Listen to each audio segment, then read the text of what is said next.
Hello and welcome to today's webinar on the Construction Industry Scheme Domestic Reverse Charge Theory, Preparation and also the implementation in both Sage 50 Cloud Accounts and Sage Business Cloud Accounting.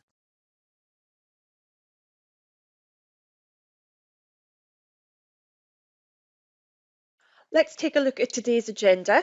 So this webinar is split into two parts. Part one is going to be looking at those theory and preparation steps, with part two looking at the implementation.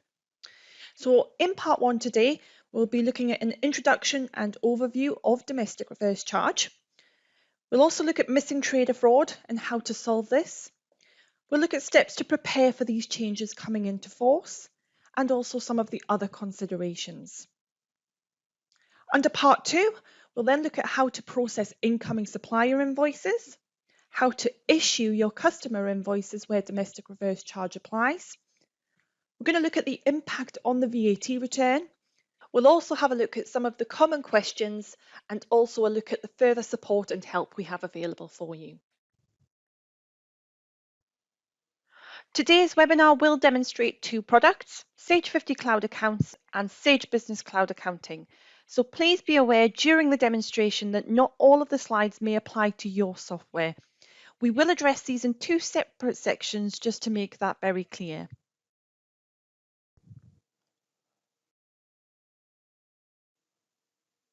So just before we jump into today's theory and open up that questions panel for you, we do just want to identify the top 5 questions asked so far on these sessions. So first of all, what is an end user? So this is a VAT and CIS registered business that aren't making onward supply of the building and construction services that are supplied to them. So they are the end of the chain, so reverse charge doesn't apply to them. If they are an end user, they are obligated to inform you of their end user status in writing. So there's also intermediary suppliers, and this doesn't just mean everybody in the middle of the chain. These are actually linked to an end user. For more information on end user status and intermediary status, we do recommend that you follow the HMRC technical guide. So number 2, we're often asked, does the service I supply fall under domestic reverse charge? So HMRC has actually provided a list of those services that are included and excluded from domestic reverse charge. If you're unsure, we do recommend you speak to either HMRC or your accountant on this. Number 3, do I still need to submit my monthly CIS return? The answer is yes. This domestic reverse charge is in addition to the current CIS legislation. So it actually has absolutely no impact on the current CIS process. You will continue to process as you do today. Number 4, how does this apply to application for payments? So for these types of transactions, you need to be looking at the tax point of that transaction. If the tax point is falling before the 1st of March, then normal VAT rules apply. But when you're processing, if that tax point falls after the 1st of March, then domestic reverse charge rules would apply. For further information, again, we do recommend that you discuss this with your accountant. And finally, number 5, what if I use VAT cash accounting? So the technical guide states you cannot use the VAT cash accounting scheme for supplies of service subject to reverse charge. So what this means is if you are using our software, VAT cash accounting can still be used with domestic reverse charge, but these transactions will actually be subject to standard VAT rules. That means they are going to be picked up at the point of invoice rather than the point of payment. So now it's time to have a look at some of the theory behind domestic reverse charge. Before we begin, however, I will just highlight some of the terminology used today. Often this legislation is referred to as domestic reverse charge. It may also be referred to as reverse charge for CIS, and today you may also see it shortened to DRC. This new legislation will apply to most businesses involved in the construction services, and domestic reverse charge applies to both standard and reduced rate services. It's for businesses registered for VAT in the UK who are reported under the CIS scheme. So if you're not sure whether the services you supply are subject to the domestic reverse charge legislation, HMRC do have an extensive list on their website, the link for which is on the screen at the moment and will be found in your handout. So the domestic reverse charge changes the way that VAT will be processed within the construction industry. It has no impact whatsoever on the current CIS process of withholding tax for your subcontractors. It's an anti-fraud measure which is being introduced to prevent something called missing trader fraud, which we'll cover on the next slide. It's believed that this legislation could affect 150,000 businesses in the construction industry. And as you all know from other legislation changes, there will be penalties for non-compliance. Domestic reverse charge means there will be a liability transfer. So it's going to introduce notional VAT to contractors in the middle of the supply chain. That moves the liability away from them, transferring it up to the final contractor in the supply chain, who will then pay that to HMRC. So these next two slides just explain missing trader fraud. Here we have an invoice for £1,000 plus £200 VAT. And in this example, we aren't taking into account any CIS deductions. So the first step is the subcontractor will charge £1,200 on their invoice. The main contractor will then make that payment to the subcontractor. The main contractor then recovers the VAT as purchase tax from HMRC, and the subcontractor will pay the VAT due as a sales tax. So the overall effect at HMRC is zero. Finally, the subcontractor will bank the £1,000 net value. Under missing trader fraud, the first few steps are the same. So the subcontractor will still invoice the main contractor for the work completed. The main contractor will pay the subcontractor. They'll also recover the VAT as purchase tax on their VAT return. The subcontractor, however, has gone missing, leading to missing trader fraud, leaving HMRC down by £200 and leaving the subcontractor to bank the full value of the invoice. In our example, we've used typically low values. As you can imagine, in the construction industry, these values can be much higher. This is why HMRC are predicting this will cost up to 140 million in the year 2020-2021. So now let's take a look at the solution and how HMRC are intending to combat this missing trader fraud. So this is where HMRC are introducing domestic reverse charge. What this will do is it will transfer the liability from the suppliers at each level of the supply chain up to the final supplier, who will then pay the VAT. Domestic reverse charge technically applies to services, but if you have an invoice which contains both CIS and non-CIS items, then domestic reverse charge will still apply. The reverse charge will apply what we term notional VAT to the VAT return. So a notional VAT affects both sales and purchases. Therefore, there's no overall VAT due on the VAT return. As you can see in our example here, boxes 1 and 4 contain the same value, therefore cancelling one another out, leaving box 5 with no overall figure. This notional VAT allows HMRC to analyse the amount of VAT that would have applied if normal VAT rules applied. Now, our products will introduce features to automatically account for this for you, and we will demonstrate that later for you. So what do HMRC want to see occurring when processing domestic reverse charge transactions? So first of all, for your purchase invoices and purchase credits, they would use reverse charge and implement the notional VAT. So the net amount would show in box 7, and boxes 1 and 4 will hold that notional VAT amount. For your sales invoices and sales credits, reverse charge will only impact box 6 with the net amount only, so there's no notional VAT at this point.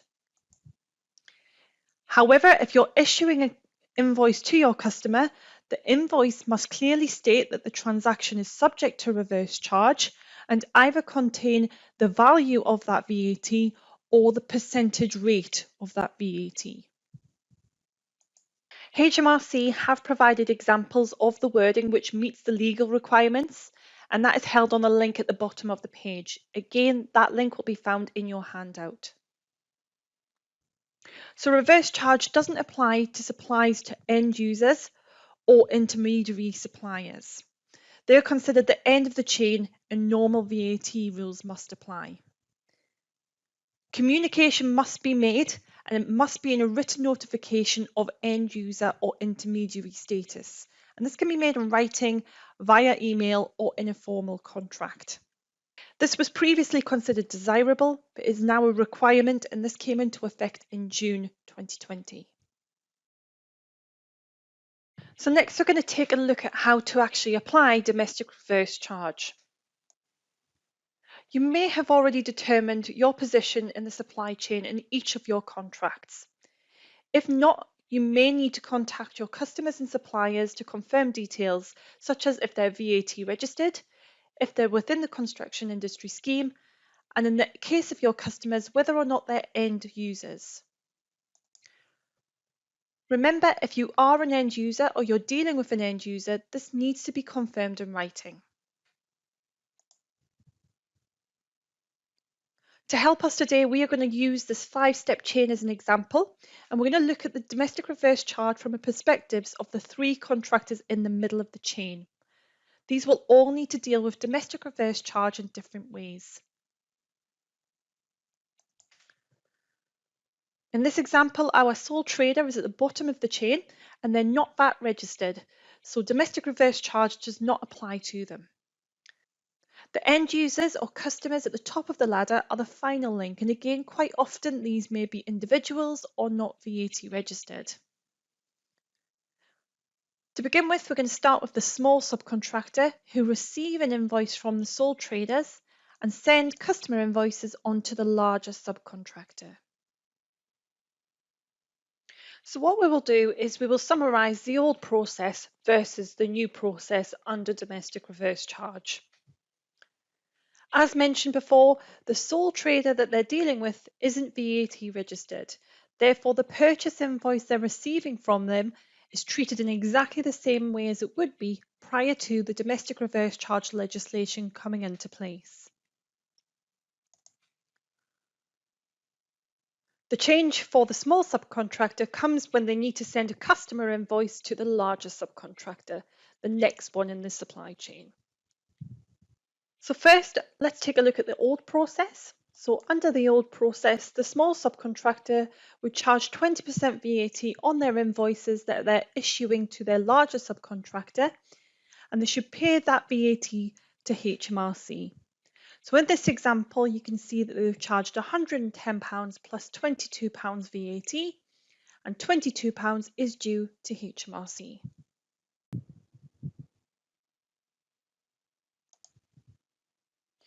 Under domestic reverse charge, the customer invoice will need to show clearly that domestic reverse charge applies and show how much VAT would have been paid under normal circumstances, but it's not to be added to the total of the invoice. This means that the small subcontractor is no longer paying VAT to HMRC, they are transferring that liability on to their customer. In this case, that is the larger subcontractor. So next, let's take a look at the steps for the larger subcontractor in our example. These are those businesses in the middle of the chain who are affected by domestic reverse charge on both their customer and supplier invoices.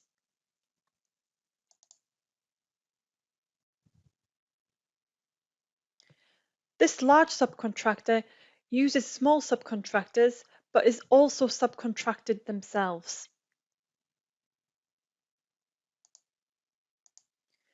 So when they receive their invoice from their subcontractor, they recover from the purchase invoice £22 of VAT.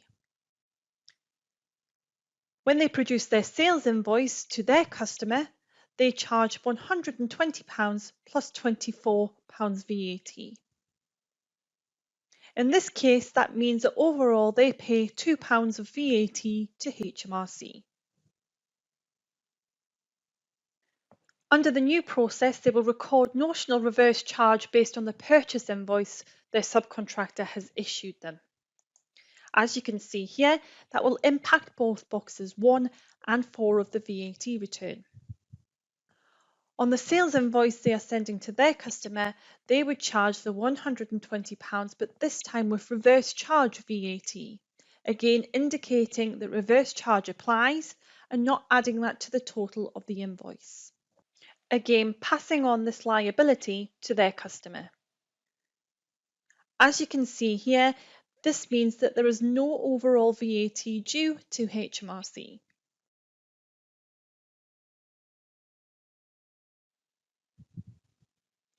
Finally, let's look at the steps for the main contractor. These are the businesses that are dealing with those end users and they have had either written confirmation of that or they are not CIS or VAT registered.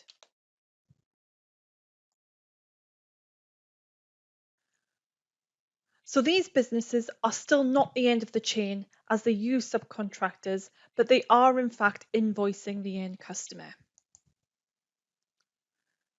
So again, under the old process, they would recover the £24 VAT charged by the larger subcontractor, and on their invoice to their customer, they would invoice £130 plus £26 VAT. Again, this means that they would owe HMRC £2.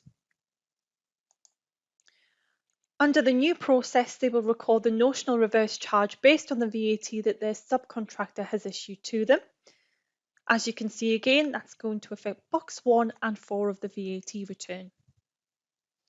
The difference, however, is that because they are dealing with an end user, normal VAT rules apply.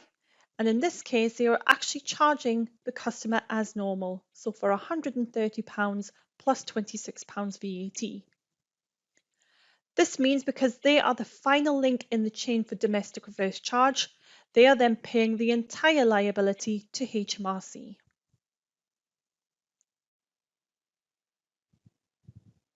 This final slide here is a really good visual representation of the old process versus the new process once domestic reverse charge applies.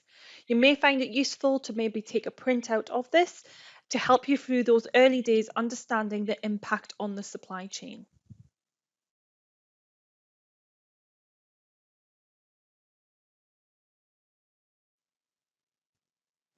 So the supply chain may take some getting used to, but you should now grasp the importance of understanding your position in the supply chain. Here we've summarised some preparation steps for you. First, review supplies made to and received from other VAT registered contractors to establish if these are subject to reverse charge. Second, understand your customers and suppliers. Do your customers have an onward supply or are they the final link in the chain? Are your suppliers aware that they need to know how to apply domestic reverse charge to your invoices if they're VAT registered? Consider the changes to your accounting system to deal with this change. And consider the changes to the wording on your invoices where domestic reverse charge applies. And finally, consider the cash flow impact to your business. So to help you distinguish where domestic reverse charge applies, HMRC have actually produced two very useful flowcharts. One for if you're supplying services and one for if you're receiving services. It may be useful for you to have these handy for yourself and your colleagues whilst you get into grips with this new legislation, and we will use these when working through some examples in a few slides' time. So we're now going to move away from the theory and preparation and on to implementation and how to process this in Sage 50 Cloud accounts. So let's take a look at the features we are providing you to support you through this legislation change. First of all, we're going to be introducing two new tax codes. By default, these will be T21 and T26. If they're already in use, it will be the next available tax codes. These tax codes will be available in version 26 and above. So we have T21. This will be used for all standard rated transactions where domestic reverse charge applies. We're also introducing T26, and this will be used for all reduced rate transactions where domestic reverse charge applies. These tax codes are to be used on both customer and supplier invoices, and as you'll see in our demonstration shortly, these will take care of the reporting on the VAT return for you. All you need to do is determine whether or not domestic reverse charge applies to that transaction.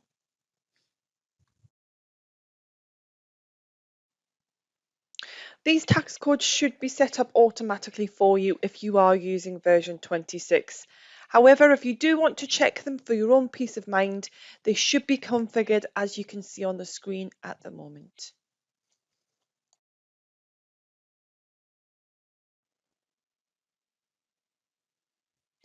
In addition to these two new tax codes, we've also added some conditional formatting to our standard invoice layouts. So remember, customer invoices must indicate the VAT value or the VAT rate that would have applied under normal circumstances. This conditional formatting means that when either a T21 or a T26 tax code is used on an invoice, it will automatically update the text on the invoice to indicate it is reverse charge supply, and it will also show the total VAT that would have applied without adding it to the total. So let's take a look at this and bring this to life with some examples. So first, let's take a look at how to record an invoice received from a subcontractor for work they've carried out on our behalf. So the first thing we need to do before processing any transactions is work out whether or not domestic reverse charge applies to this transaction. So we're going to use the HMRC flowchart that you can see on the screen to help us decide first if CIS domestic reverse charge applies. So question one is the supply made by an employment business, such as an agency?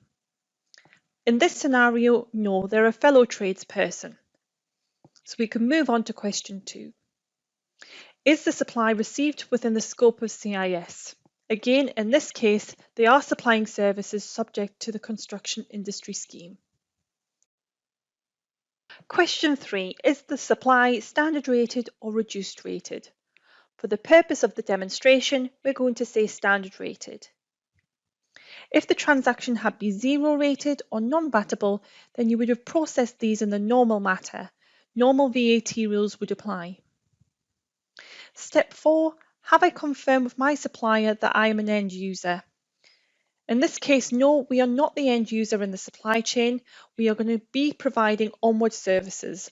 So therefore, in this case, domestic reverse charge does apply to this transaction. So we know in that case that this transaction needs to impact boxes 1, 4 and 7 of the VAT return. Next, we need to check the invoice we've received is correct. It's up to us receiving the invoice to ensure that you are receiving correct invoices under this new legislation. If you've been invoiced incorrectly, for example, charging VAT when you should have had domestic reverse charge applied, you need to inform the supplier and ask them to reissue the invoice. In this example, the invoice has been completed correctly. The invoice clearly states that domestic reverse charge applies, and it also shows the total VAT value to be passed on without charging this value in the total of the invoice. Now we know we can accept the invoice. Let's take a look at how to process within Sage 50 Cloud accounts and how this affects the VAT return. So first of all, we're going to enter the invoice as a batch invoice, adding T21 to the transaction. With this being a CIS transaction, ensure that you use the CIS nominal codes.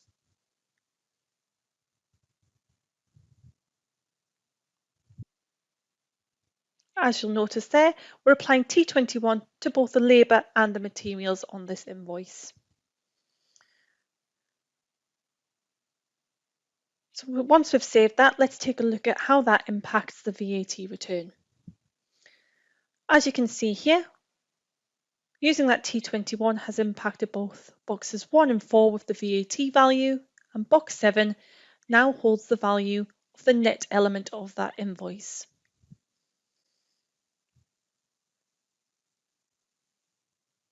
If we use the drill down functionality, you'll then be able to see that T21 has also been added to the drill down feature. So now we've seen how to process this for our supplier invoices, let's take a look at how to process this for our customer invoices. Again, our first step is to determine whether or not domestic reverse charge applies to this transaction, and we're going to use the HMRC flowchart to help us decide this. So step 1 is, does the supply fall within the scope of CIS? Again, in this example, we are receiving services subject to the construction industry scheme. Step 2, is the supply standard or reduced rate? Again, in this example, we're going to use standard rated. If the item was 0 rated or non-VATable, again, these would just be processed as normal as the normal VAT rules would apply. Step 3, is the customer VAT registered? So in this example, the customer is registered for both VAT and CIS. So that takes us on to question 5. Has your customer provided confirmation that it is an end user? So our customer is not the end user in this case. Again, if they are the end user and you've received written confirmation, the invoice would be processed as normal under the normal VAT rules.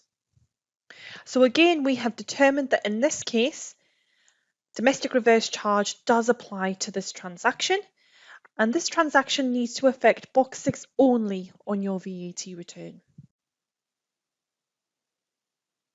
So this time we are issuing the invoice, and when we are processing the transaction, we need to make sure that it is sent out correctly. So we need to record on the invoice the amount of VAT that would have been applied under normal circumstances. We also must indicate that the supply is subject to domestic reverse charge. The VAT value must also not be added to the overall total of the invoice. Now, luckily, that's not something you need to worry about, because when you process your transaction using a T21, this wording will automatically be added for you, as we'll demonstrate for you in just a moment. So let's observe how to process this within Sage 50 Cloud accounts. First of all, we need to produce the invoice from within the invoicing module. For the purposes of this session, I'm going to do a service invoice. And that just allows me to free type into the boxes. So as you can see here, I've applied a default tax code to my customer of T21 because I know that domestic reverse charge will always apply. So it's automatically pulling through those defaults for me.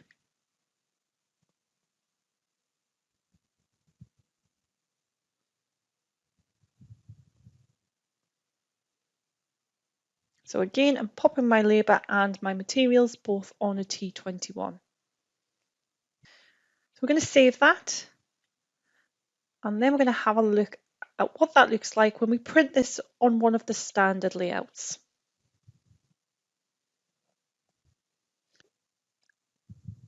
So as you can see here, it indicates the reverse charge, and it also shows the VAT value that would have been applied under normal circumstances. I'll update the ledgers, and then we'll check out the VAT return. And again, within the VAT return, the only box that's impacted is box 6 of the VAT return with the net element of that invoice.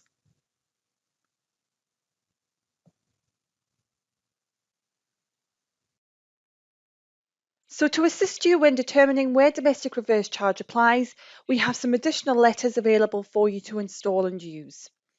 Both of these letters can be found on our CIS Help Centre or via the link on the bottom of the page. Our subcontractors letter allows you to confirm your VAT and CIS status, and also indicate that you require incoming invoices for services that fall into scope to be reverse charged.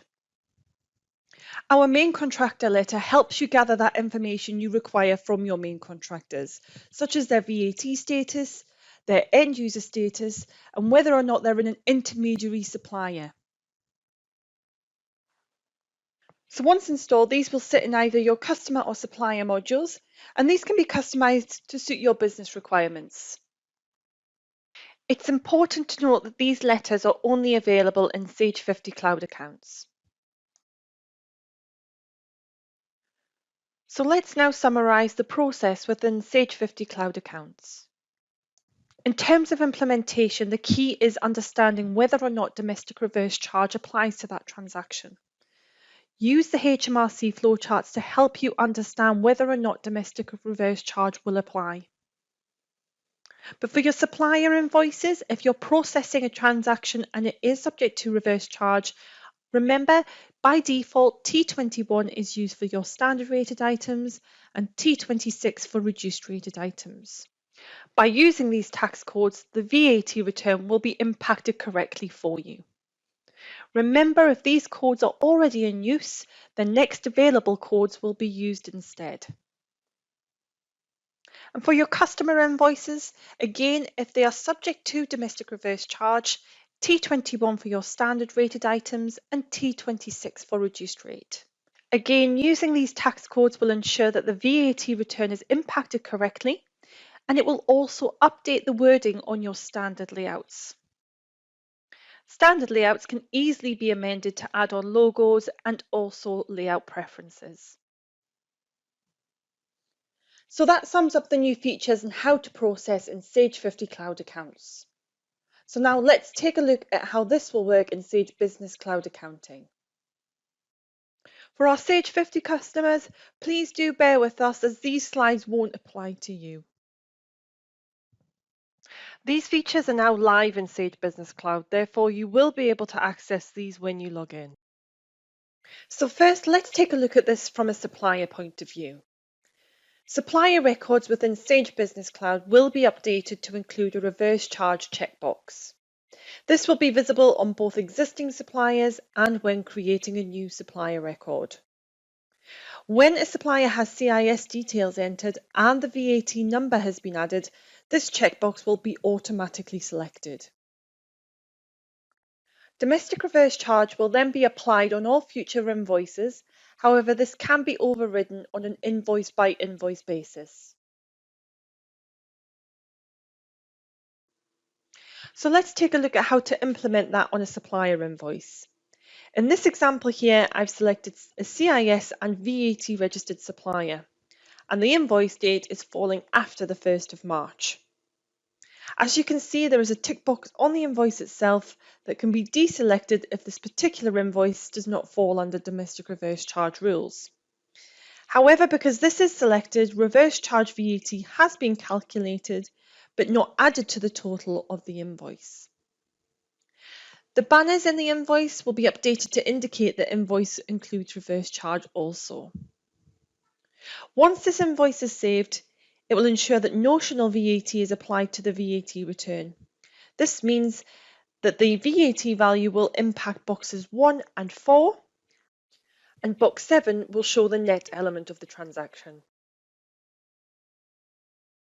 So let's now take a look at domestic reverse charge if you need to produce customer invoices. Just like we saw with suppliers, we have the VAT reverse charge checkbox within existing customers and also when creating new customer records. The same rules apply.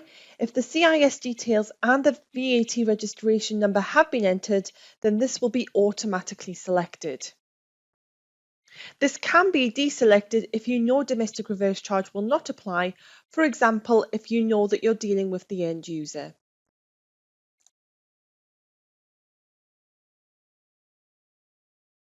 So now if we create an invoice dated after the 1st of March, where the customer has the VAT reverse charge checkbox selected, you can see some changes. First, the wording in the banner indicates reverse charge has been applied. The Use Reverse Charge on this invoice checkbox is selected. Now remember, this can be deselected if domestic reverse charge does not apply to this particular invoice. Finally, the reverse charge is calculated but not added to the overall total of the invoice. This means when you produce your VAT return, the net value will appear in box 6 of the VAT return only. Do bear in mind, as we mentioned earlier, once the tick box is selected to apply domestic reverse charge to the invoice, it will apply to the entire invoice. Within sales, domestic reverse charge can also be applied to quotes and estimates, and this will carry over into the invoice once they are converted.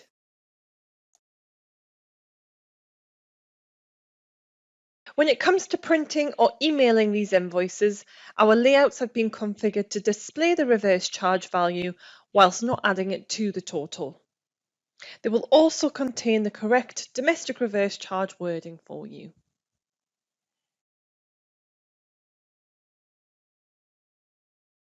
Finally, just a couple of other additional considerations when processing domestic reverse charge on Sage Business Cloud Accounting. Users can create recurring invoices with domestic reverse charge applied. It will be important to review any existing recurring invoices after March the 1st just to ensure that the correct VAT is being applied. Finally, domestic reverse charge cannot be applied to quick entries.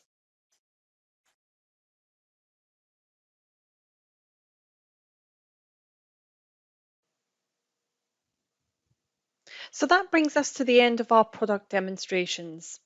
Next, we'll take a look at the impact on the VAT return regardless of what product you're using. As you come to the end of your first VAT period where domestic reverse charge applies, it is going to really be key to understand the potential impacts to your VAT return. So our next couple of slides will detail this for you. For sales invoices, transactions posted under normal VAT rules and in this example with 20% VAT applied will impact box 1 with the VAT and box 6 with the net element of the transaction. Under domestic reverse charge rules, only box 6 will be impacted on the VAT return. For purchase transactions, normal VAT rules would impact boxes 4 and 7 of the VAT return. Domestic reverse charge rules applies the notional VAT, therefore box 1 is also impacted. This allows us to indicate what would have been due under normal circumstances, but then reverses the value off by also adding it to box 1. This therefore means that as a result of using domestic reverse charge, box 1 of your VAT returns may begin to look slightly different to how it used to. The extent of this can vary depending on how much domestic reverse charge impacts your business and also your customer and supplier invoicing. So that now brings us to the summary for today's session. So first of all, in terms of preparation, business should review the supplies that are made to and from other VAT registered contractors and establish whether these are subject to reverse charge. You'll need to consider changes to your accounting system, so make sure if you're using Sage 50 Cloud accounts that you're using version 26 or above. And also consider the cash flow implications to your business. We do have a dedicated common questions section purely on CIS, which can be found on our help centre. I would recommend you keep an eye on this over the next few months as it is updated regularly. But we are just going to cover a few more of the more common questions. So the first question we've got there is, what if my invoice contains materials and labour? So if the materials are used as part of the supplier services, then the reverse charge will still apply. And we showed that in our examples today. There can be caveats to this, such as the 5% disregard. So we do recommend you check out the HMRC technical guide for this. What if I use VAT cash accounting or flat rate VAT? So transactions subject to reverse charge are actually excluded from these schemes. Also, if you're using flat rate, you may need to consider whether it's still beneficial to remain on a flat rate scheme. Question 3. What if my project spans the 1st of March? And for this, you'll need to consider the tax point. So if your tax point falls prior to the 1st of March, then normal VAT will apply. If the tax point falls after the 1st of March 2021, then domestic reverse charge rules will apply. For further information on those last two questions, I would point you in the direction of the gov.uk site or check for further updates on our help centre. There are some additional changes outside of domestic reverse charge to be aware of. These changes are being brought in to combat those businesses and individuals who are abusing the construction industry scheme. First of all, the CIS set-off amendment power. This is a measure which will allow HMRC to amend CIS deduction amounts claimed by subcontractors on their real-time information EPS returns. This is designed to assist with correcting errors and preventing claims where employers do not provide evidence of eligibility or of the sums deducted, and they don't correct their EPS at the request of HMRC. The second is the cost of materials. These new measures make it really clear that where materials are purchased and the costs are incurred by the subcontractor, this cost is not subject to the CIS deductions. There's also going to be changes to the rules for establishing deemed contractor status within the CIS. So rather than looking back at the end of year to confirm the level of expenditure within the construction industry, businesses will need to monitor their construction expenditure on a regular basis. CIS will then need to be applied when the previous 12 months expenditure in the construction industry exceeds £3 million. And finally, there have been amendments to the CIS registration policy. This is in the form of changes to the scope of penalties for providing false information when applying for either gross payment status or when making payments subject to CIS deduction. So these penalties can be issued to individuals and businesses who encourage false statements or provide false documentation to enable another company or individual to be registered for gross payment status or payments under CIS deduction. For more information on these changes, please do check out the HMRC guidance, a link for which has been provided. So next, I'd like to just point you in the direction of your first port of call for any support with Sage and domestic reverse charge. So here we're just on the Help Centre, which can be accessed through sage.co.uk/help. And from on here, I'm just going to select my product, which is Sage 50 Cloud Accounts. And on this screen here, if we just scroll down a little bit further, you can see the option for Q&A Live. If we click Join Now, it will show us the hours that the session is available. And it's very similar to today's session. So you will still have the questions panel for you to access, but you will have a technician in real time there to answer your queries.